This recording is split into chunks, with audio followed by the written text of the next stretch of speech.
Salutations, respected viewers. I'm George from Ireland, outside Canada House in London. So where could be more apposite than to speak about Meghan Markle and Prince Harry and their decision to leave these shores, not permanently, but to spend most of the year in Canada and possibly the United States. So, well, perhaps I'll be the first to say it. This couple is a disgrace. What are they playing at? Because they want to step back as senior royals, retiring aged like sort of 38 as she is and about 35 as he is, for goodness sake. And also the way they've done it is really shocking and shameful. The royal family is supposed to be a team, they consult each other, and the Queen is finding out about this momentous decision from the media. They didn't have the common courtesy to tell her. So they're very ill-mannered. They should have consulted on this. How are we going to do it? We'll draft a statement together. It won't come as a shock. We'll figure out all the particulars and so on. And no wonder Her Britannic Majesty is very keen to settle this as quickly as possible. A lot of the media rumours have been true. I mean, the Queen has subsequently confirmed this, that she is disappointed, as she said in a statement, that they're not carrying on in their prominent role, and so on, and that she would like the whole issue resolved promptly. Now, why? It's a sort of a bad news story, and she doesn't want it to run and run and run and then overshadow any of the positive work that the House of Windsor does. So their Royal Highnesses took a well-earned break from doing nothing by going to Canada for 6 weeks, and they just came back, and then all of a sudden they decided, well, it's far too tough for them earning millions to just work a few hours a week, and that's that. And so anything less than entirely sycophantic coverage is just intolerable for them.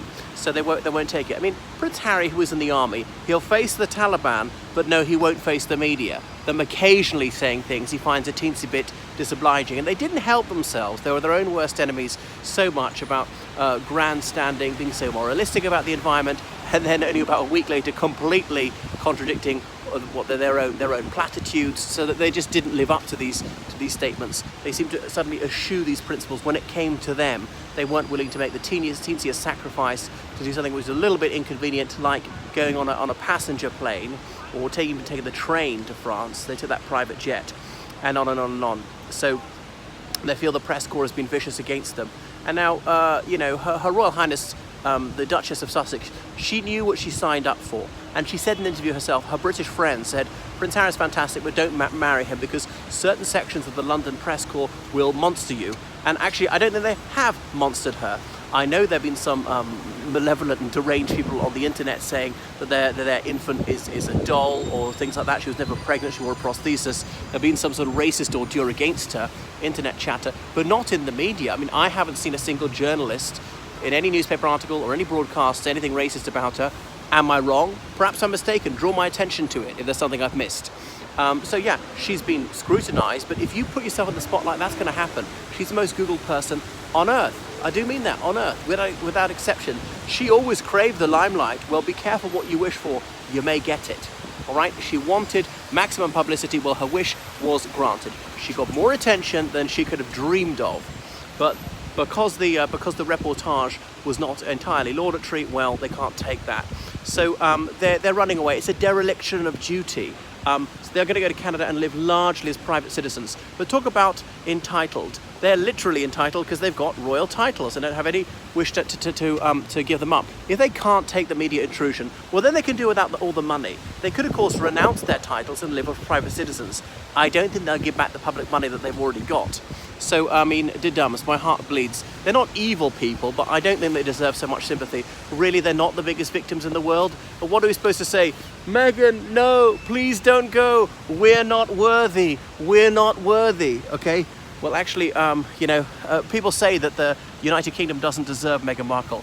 You can take that two different ways. Well, Canada, you're welcome to her, okay? So, they're not that dreadful, but I think they're being a bit foolish, a bit self-indulgent, just overly emotional about these things, lacking in self-restraint. And it would have passed. They could have easily ridden out the storm. So she married him in May 2018, and she got acres of entirely flattering coverage. But then in 2019, it started to go a bit wrong. It wasn't even that bad by the end of last year. but all of a sudden that she wants out. And all right, perhaps she thought she could take it, but in fact she couldn't, or she somehow foolishly anticipated the coverage would just be wall-to-wall positivity. But that people rightly examined what they were doing, and people occasionally said things that were disobliging about them. But they believe that anything that's less than complimentary is absolutely outrageous. So Prince Harry seems to blame the press corps for his mother's death. Why doesn't he actually blame the people who are responsible for his mother's death? Like the driver who was 3 times over the alcohol limit, driving at 65 miles an hour, which is well over the speed limit on that road in Paris, and indeed his mother herself for being so foolish and breaking the law by not wearing a seatbelt, all right? Of course I feel sorry for him. It'd be terrible to have your mother die when you're 12 years old, all right? But don't hold journalists responsible. Yes, I know paparazzi were taking photos of her, so, there's no reason to break the speed limit and endanger yourself or anybody else. And I know she wasn't actually driving. I suppose you could have said slow down. They wouldn't necessarily have slowed down. A lot of people have done foolish things in cars, have driven a bit too fast, or not complained when someone is driving dangerously, but there we are. It's a nasty accident, and really every journalist in the world is not answerable for the death of that woman. So they're off to Canada. They want to transition to financial independence, as they don't have enough millions already, because Prince Harry, he inherited, I'm right thinking 13 million pounds when he turned 18, still getting money from his grandmother and his father on top of that, well, his army salary. And the thing is, they're not supposed to monetize their regal status by book deals or setting up businesses or blah, blah, blah. Otherwise they can do without a privy purse. So I think that the trouble is they're trying to have it both ways. They want the status, they want the kudos, but they don't want media attention when it's unwelcome, or any coverage which is not completely pro them. And they're not willing to do the burdensome duties of the occasional public appearance. And work is called work for a reason. It's not called fun. It's not all laughters and smiles. It's not all plain sailing. There's drudgery. There are things you'll dislike. You're going to have bad days. And welcome to the real world. So most people work for a fraction of what they get, and they don't get all the media attention. Now, I mean, Harry didn't choose this lifestyle. Meghan did. Meghan did. She always wanted to be an actress, and perhaps she's acting a role even now. Okay, so she wouldn't have married him if that wasn't it. She just happened to fall in love with him. I mean, really everything about her says social climate's written all over. Not an entirely bad person, but she's reasonably intelligent. She cares about certain things, but trying to advance particular causes is not appropriate for this position. I know if it's completely non-controversial, like saving species from extinctions, and the government okays that, well, that's different. But not about whether it's about Me Too or female empowerment. You see, that's a bit controversial. Some people don't agree with that, think that feminism has gone too far. They might be dead wrong, but the trouble is the monarchy's supposed to be there for everyone, including people with all sorts of views that I might find rebarbative or Meghan Markle finds despicable. It's for everyone, so they can't be partisan like that. So, da-dums, they are going to carry on getting money for how long? 6 months? A year? What? Go to Canada, and the Canadian taxpayer's going to have to pick up the bill for their security. That's such cheapskates, not going to pay for their own security. So there we are. So they might try and fade from the media spotlight, come back just occasionally. So I think this has really been badly handled. They've been very egocentric about it. And the real problem, I'm sorry to say, is Her Royal Highness Princess Meghan. Now, I'm a royalist. I call her Her Royal Highness, and I would bow to her thus if I met her. But I don't particularly like or respect her. I respect the title, not the individual. She's not a wicked person. But Prince Harry, he was wildly popular a few years ago. The clown prince, despite his mess-ups. Now, what first attracted Meghan to this prince? Was it his wearing a swastika armband at a party? Was it his using the word packy? Was it his violent attacks, physical attacks on journalists for simply performing their duty? What was it? Was it his cocaine abuse? Was it his cannabis abuse? Was it his academic failure? What really attracted her to this prince? Was it his princely status? Surely not. She cares so much about equality and the needy.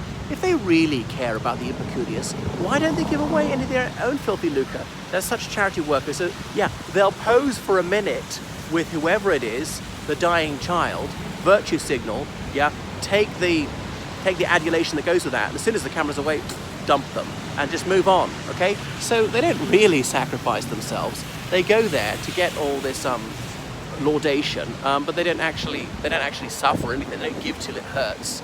I know, okay, drawing attention to certain causes to some suffering. Yes, that is a positive thing, but not that demanding, really. They're not actually angelic, so they don't deserve to be put on a pedestal, exalted for being so compassionate, kind and caring.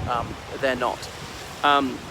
Anyway, so I don't hate them. Will they change their minds? It'd be kind of slightly difficult to row back on this. So Prince Charles, you look at him back in the late 90s and he was loathed by many people. Most people believe he shouldn't be king. The crown should skip a generation, go straight to his eldest son, Prince William. But anyway, he toughed it out, gradually improved over the years, bit by bit, and now he's quite popular. So that's that. So the thing is, you have to do your duty to stay in good times and in bad times, and not to run off in high dudgeon, not to sulk just when the press doesn't say exactly what you want them to. And Meghan Markle, she has her supporters here. I know overall her approval ratings are negative, but they're not that bad, and there are people who are ardent admirers of her to this day. The trouble is she's quite a divisive figure, generationally, somewhat by gender, somewhat by ethnicity, somewhat by political outlook, and she's not there to stand for a particular point of view. Didn't she grasp this? This must have been spelt out to her. So yeah, people were willing to forgive Prince Harry's many peccadillos and see him as a troubled young man who's perhaps self-medicating with substance abuse, but finally growing out of it. And Meghan, she seemed to help him mature, maybe calm down, influence him this way or this, that. Maybe people perceived her as a Lady Macbeth figure. She's certainly mature, she's certainly more academic. She could scarcely be less academic than him, and got him into these viewpoints. Well, not necessarily a bad thing, some of the opinions that she holds. And despite his foolishness, his carousing, remember his roistering behaviour, heavy drinking, and in Las Vegas, that infamous pool game where he pulled down his boxer shorts, exposed himself to some young women. These days, wouldn't that be seen as a Me Too moment? Isn't that like sexual harassment, exposing yourself? People get prosecuted for that. Forgive me, that was a bit of a Bush malapropism there. All right, so will they change their minds? Perhaps they'll try to in several years. It won't be easy. They could completely wipe out of the royal scene if they want to and renounce their titles. I don't think they're going to do that because they really like having their status. Some sort of halfway house, I think that's doable. A lot of people saying it isn't. Just do a few duties, get a fraction of the money, because if they wisely invested all the money they got, they'll be absolutely fine. So really, they're not hurting. And Frogmore House, the taxpayer paid £2.4 million for the renovation of that. The renovation!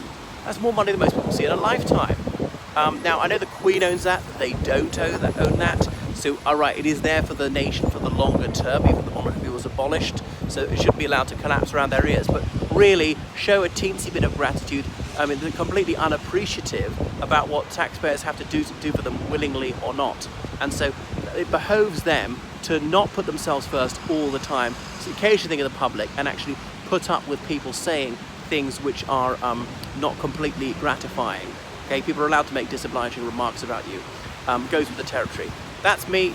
So please follow me on Twitter, on Facebook, on Instagram, and book online lessons with me in history, politics, religious studies, law, French, any humanities subjects really. I'll help you with GCSE, Common Entrance, A-Level, IB, and editing documents, well, dissertations, theses, translation from French, Spanish, Italian, Romanian, German, French. Oh, sorry, French already, Russian.